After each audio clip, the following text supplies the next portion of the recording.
everybody, welcome to another episode of Sessions with Paola. If you haven't subscribed to my channel, please do. And remember that I believe in the power of community. So if you have anybody that can use the information, please share with them. So guys, today I have with me Ben Soto. So Ben was actually introduced to me by a beautiful and wonderful friend and clinician, Xiomara. Xiomara, we miss you here in Miami. And I also just really love the work that he does because he works with men, and I believe that men need more spaces in order to be able to talk about mental health. So, and we're both coffee lovers. So for the coffee lovers that love cafecito, you're with us. So let me start by introducing you, Ben. So Ben Soto is the founder and owner of Total Family Solutions, a private practice located in Pembroke Pines. Ben has over 10 years of experience in the psychology and mental health field. His experience includes substance abuse, group therapy, families, and also works with children. He specializes in marriage and couples therapy with a focus on men issues, also helping first respondents. Ben brings two consistent qualities to his work: empathy and compassion. He is down to earth and aims to help his clients to achieve their goals while normalizing their feelings along the way. Ben, welcome. Thanks for having me. I appreciate you bringing me here. Of course, so excited to have you. So listen, let's start with, can you tell us what got you interested in the field of psychology and specializing in men and first respondents? I get that question a lot. First of all, thanks for having me. I'm a fan of your work, your content, the work that you do. Thank you. Growing up, it was something that I've noticed early on that men didn't have a place to communicate their needs. Societal pressures, movies, whatever cultural pressures that we undergo, that we're just supposed to be the strong silent type. And that's fine and dandy, except when we're not. I learned very early on in high school in New York, born and raised in New York, they offered therapy. And this was something brand new to me, being 14, 15 years old. And it was a space for me to be able to speak about whatever I wanted to speak about without feeling judged, without feeling funny, without whatever feeling I had. Being raised by my grandparents, there was a huge age gap. So I didn't feel comfortable expressing myself. Not that I had much to express, but there was still also a thing where I was gonna be not understood. So going to visit this counselor there, I forgot what her position was refreshing to me. Fast forward 10, 15 years later, I'm in Miami. I'm working for the County of Miami for a drive legal program, and I encounter a lot of men that made mistakes in their life and now they need more help. And I saw how there was also a block there. And that put me on the road to going back to school and getting my master's in marriage and family therapy with a focus on dealing with men's issue, because me being a man, raising a man, being around a lot of friends who also feel the same way, where we just can't say what we want to say without feeling a certain way. And I think that that's pretty unfair. Of course. And I love what you said, Ben, because when you talked a little bit about almost like assuming that I'm not going to be understood, therefore why open up? Right? And tell me a little bit, first respondents, how come you gravitated to that part of your work? It's a similar origin story because, again, born and raised in New York, I literally lived next to a firehouse.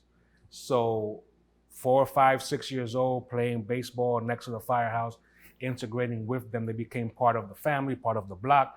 I looked up to them just like any small kid would. I was able to go into the fire truck. I was able to play when they were cleaning, everything. Like, it was a dream to live next to them. Wow. Growing up, I have now my younger brother is a fireman in Pembroke Pines. My best friend in the world from New York is a fireman. I know several police officers, and the main theme that I can notice with them, not just being men, females too, first responders, they experience trauma on a daily basis. Yes. And again, nowhere to unload it. So if given the opportunity, whether it's friend, family, where they have a safe space to let go of it, they want to. And I provide that safe space, hopefully, if not with me, with someone else, where they can unload that. Because going from trauma to trauma, in therapy, you and I, we might deal with 1 or 2 really tough cases, and the other ones are things that we have to kind of tinker with. they see things that we can't imagine to see on a daily basis. And they have to go from that call to another call, and they have to just kind of deal with it. And that's what leads to, unfortunately, a lot of issues in the home, with their spouses, with their children, with themselves, with the over drinking. And I aim to help them find more positive coping mechanisms. Yes, and in my work, what I see a lot with first respondents, officers and also firefighters, something that I see is that they have to be so on. Yes. When they're there, that sometimes when they come home with their partners, they're just kind of off. And then the partner feels this feeling of disengagement, and they can really pinpoint that pain. But it's like, you're not here with me, you're not present with me. And the other fear, as both of us know, when it comes to trauma, if I talk about it, I'm not going to be able to put it back. And we will get a little bit more into this, but I love that you're doing this work. Man, can you tell me, in your experience, what do you think are the common barriers that get in the way of men addressing or assessing mental health or going to a therapist, as you were talking about earlier? A couple of things. First, I still believe, unfortunately, mental health has that stigma attached to it.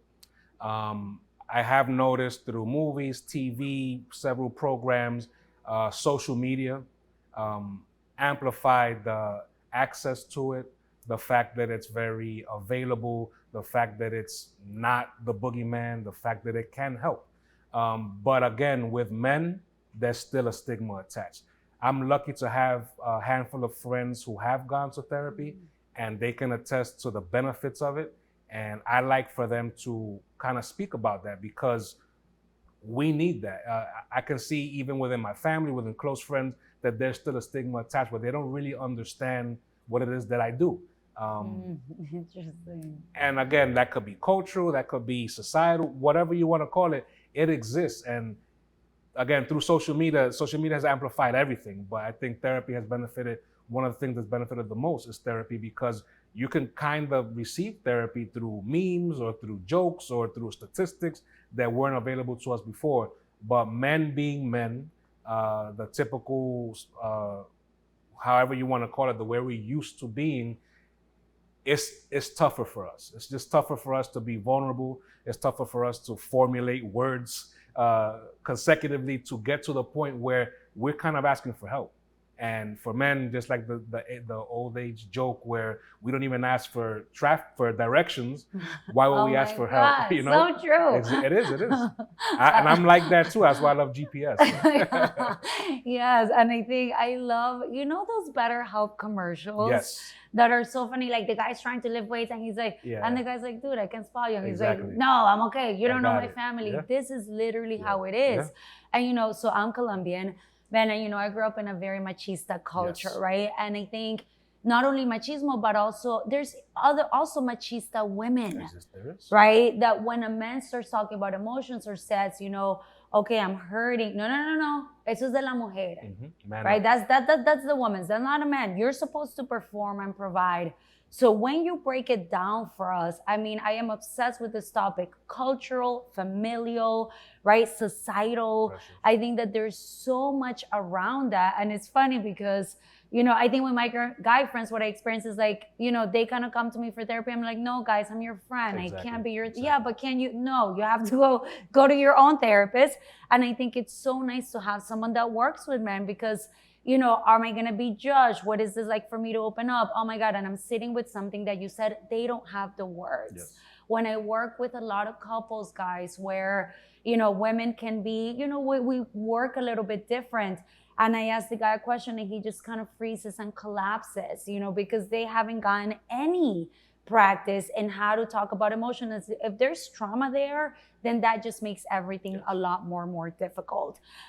What do you think are some common struggles that men deal with when it comes to intimate relationships? Again, a common theme in my practice, in my experience, is communication, both male and female. But as you attested to, as I mentioned earlier, women are more attuned to their words, their feelings. They're more prone to express themselves without issue.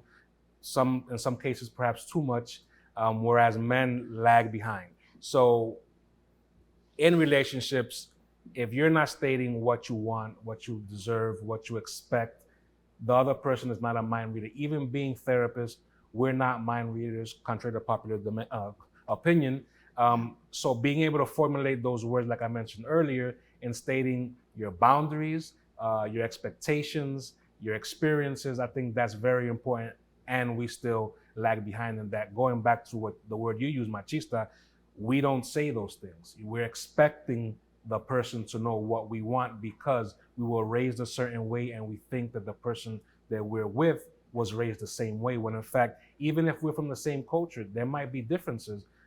Maybe the person that you're dealing with is mature. Maybe the person you're dealing with has different experiences that differ from yours, where you can't just expect, well, this is how I like my eggs, or this is how I expect when we go to the movies, or this is what I expect in the bedroom.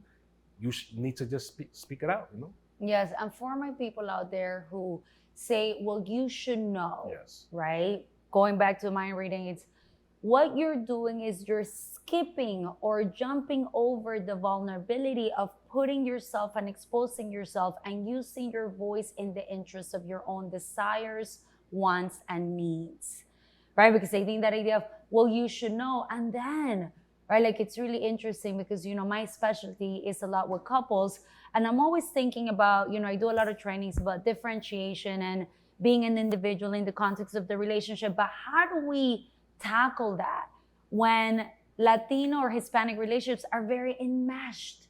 My parents, they call each other, like if one or the other doesn't pick up, they call each other repeatedly. They talk to each other like 10 times a day. I'm like, guys, what is it? But it's the enmeshment. I don't do anything without dad. I don't do anything without mom. We always do things together. So I think we have to be really mindful that there's always a cultural perspective, because if we go in there trying to break that bond, they're never gonna show up to our office again. So how do we take culture, the cultural piece, as something that's really important to think about when we're tackling these couples? Do you see any differences, even though I think you already answered this question, but I want to pick your brain to see if there's anything else there when it comes to intimate relationships, vulnerability with first respondents, officers? You know, I would say that maybe something along the lines of vulnerability, maybe when it comes. Definitely. And in intimate relations, you know, I've heard of statistics that especially police officers, high rates of divorce. Domestic violence. Yeah, again, it comes back to being in a safe space. Going back a little bit with what I was stating with first responders and the trauma they witness every day. It's been spoke about a lot in movies and TV shows where you see the wife role come to the husband, please, you know, tell me what's going on. And they're like, you wouldn't understand. Yeah. So, you know, I can, maybe even with us as therapists, things that we hear or experience on a day-to-day basis, I don't like to bring my work home with me for that reason. If I'm traumatized, I wouldn't want to pass that along. But there are some days that I need to express myself, and I make a point of stating, listen, I need to talk. You know, I'm putting out there what I'm expecting, what I need.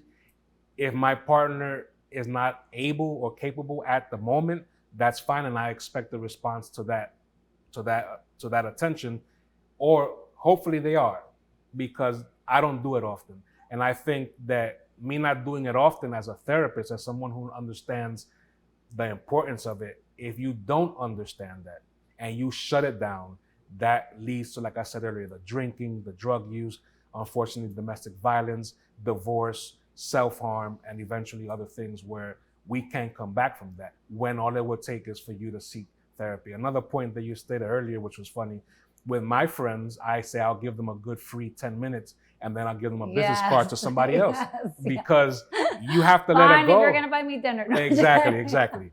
You get the first round, and then after that, go seek another professional, because I'm not capable of doing that. Exactly. I know too much about you. Exactly. I know everything that, you know, I know the story already. So me giving you free therapy, I could guide you, but I'm not gonna do that because it's not fair to you or to me. Right, doing a disservice. And something that you said, man, because I run into a lot of that in my practice, where men say, well, why would I tell you what I'm going through? I'm supposed to protect you. Yeah. This is my job. I'm supposed to carry the burden for both of us. But then their partner feels very alone because they're like, am I the only one that feels? Am I the only one that's dramatic in this relationship? So, it's so important to have a balance. And I love the way that you're framing it, because you're like, no, I need the space. Yes. Like, there's something that I need to get off my chest. And in that topic, what do you think are some assumptions that women make about men? I know that's a very general question, but is there assumptions? And even as I'm asking, I'm thinking as well. I think one of the things that I see, men right now, men are struggling, I feel, to redefine their role, to understand.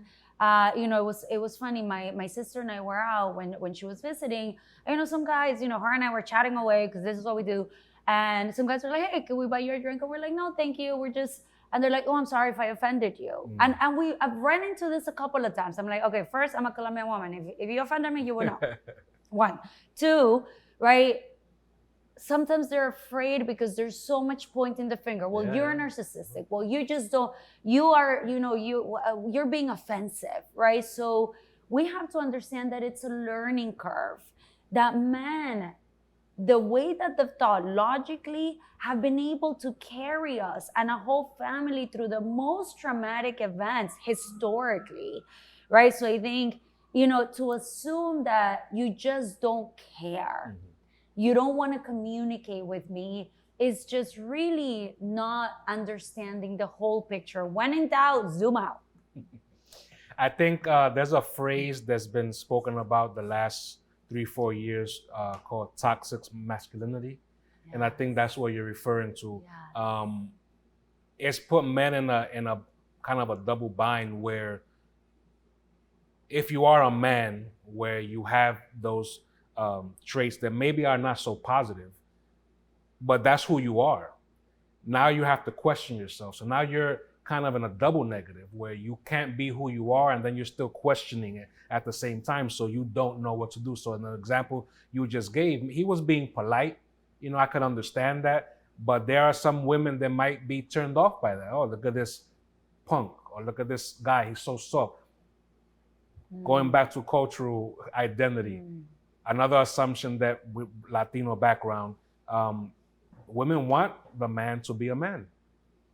And I know. Whether it's wrong or not, it's somebody's preference, right? So then you have to be careful in how you attract that. I think when we were having the pre-interview and I said, it's possible to be a man without being an asshole, right?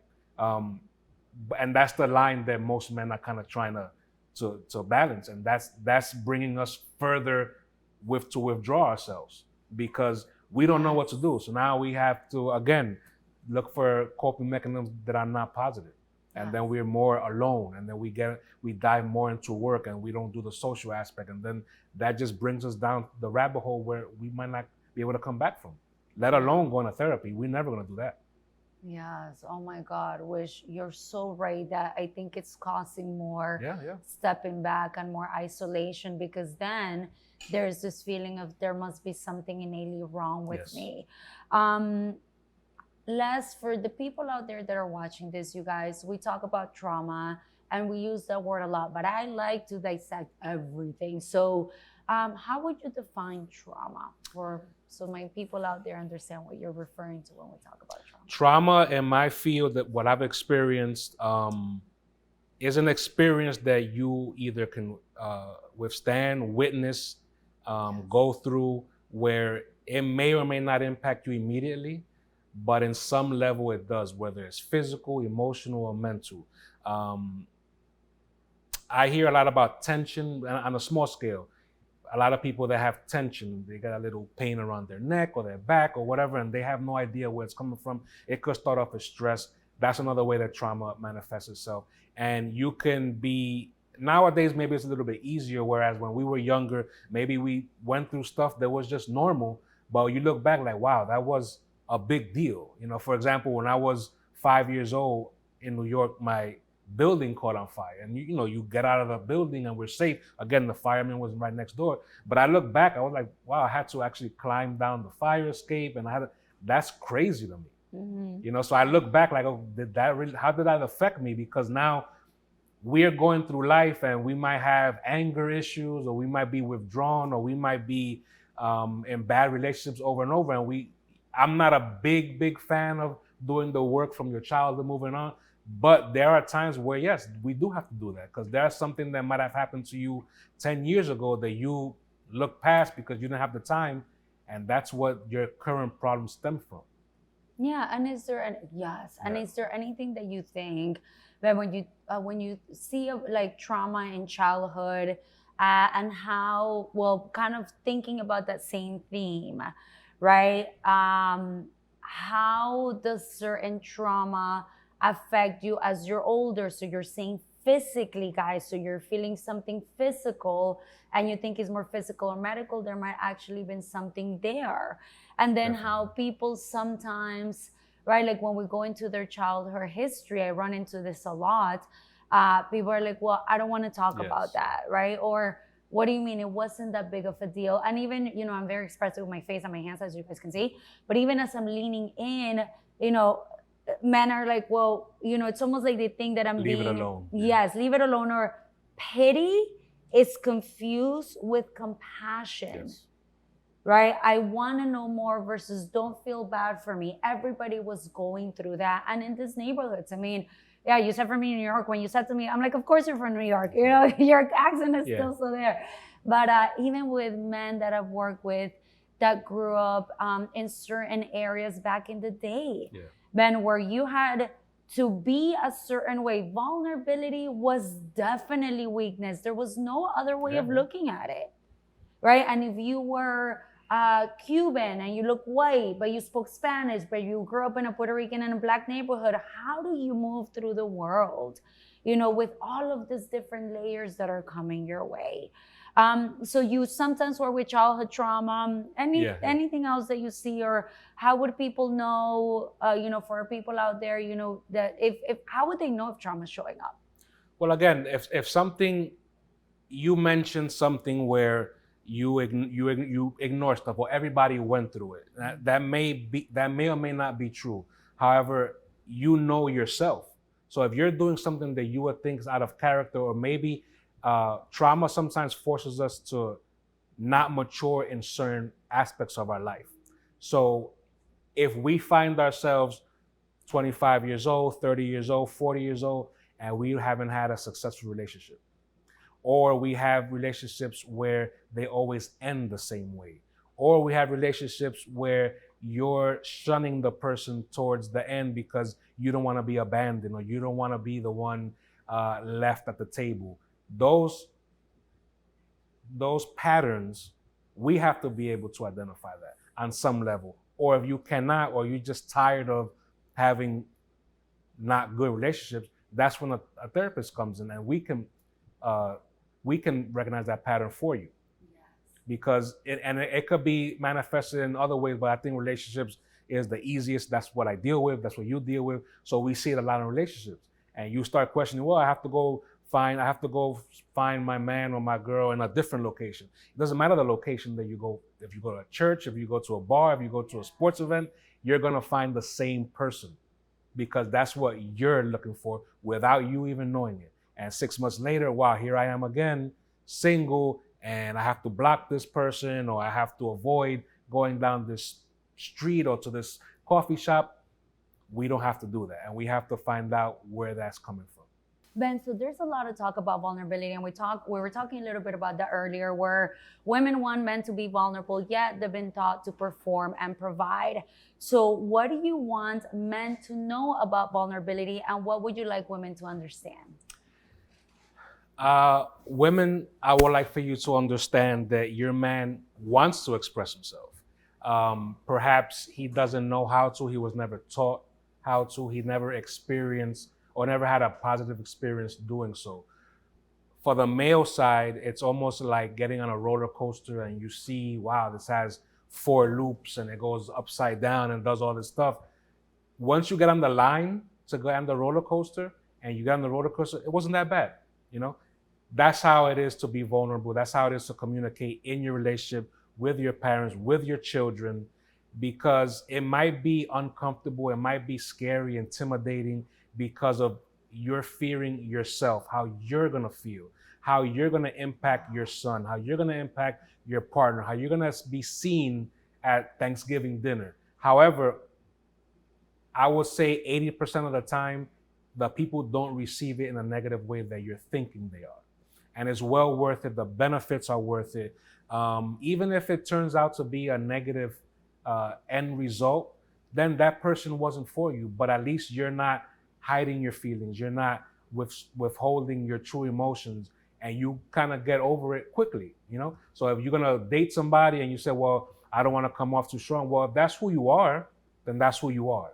If something's happening in the bedroom that you don't like, but you're thinking, well, maybe her other man did it this way, so well, no. If you cannot perform that way, you cannot perform that way. Expressing yourselves, expressing what you expect, like I said in the beginning, that's vital. And I think it's like ripping off a Band-Aid or like the roller coaster. If you do it and you find nothing, you're not gonna die. You know, yes, and I love the yeah. roller coaster Yes. analogy. And guys, it's really important to understand that it's not about you so much. I love what you said. When it is more about the men, how they feel that Yes, they're going to yeah. You hold react, and yourself them back. feeling. And I love this definition of vulnerability. I think is where courage and uncertainty meet, is being able to express what you feel without knowing the outcome. Yes. And so, guys, men out there, remember that the benefits are endless. Man, thank you so much. It's been a pleasure to have this conversation with you. Where can people find you? How can people, please tell us a little bit about your practice, your Instagram, share that information with us. It's easier, of course, as I mentioned earlier, through social media, Total Family Solutions, LLC. You can get my website information, my email, my phone number, all through that. I'm posting content on a daily basis. Reach out to me, look at my website, and you'll see if I'm a fit for you or not. I'm here for you guys. I'm here for you, firemen, police officers, and I specialize in couples. That's what I do. So awesome. Yes, guys. Man, thank you again, guys. Thank you so much for tuning in, and I hope that you're taking a lot from you today. Gracias y bienvenidos. Thank you.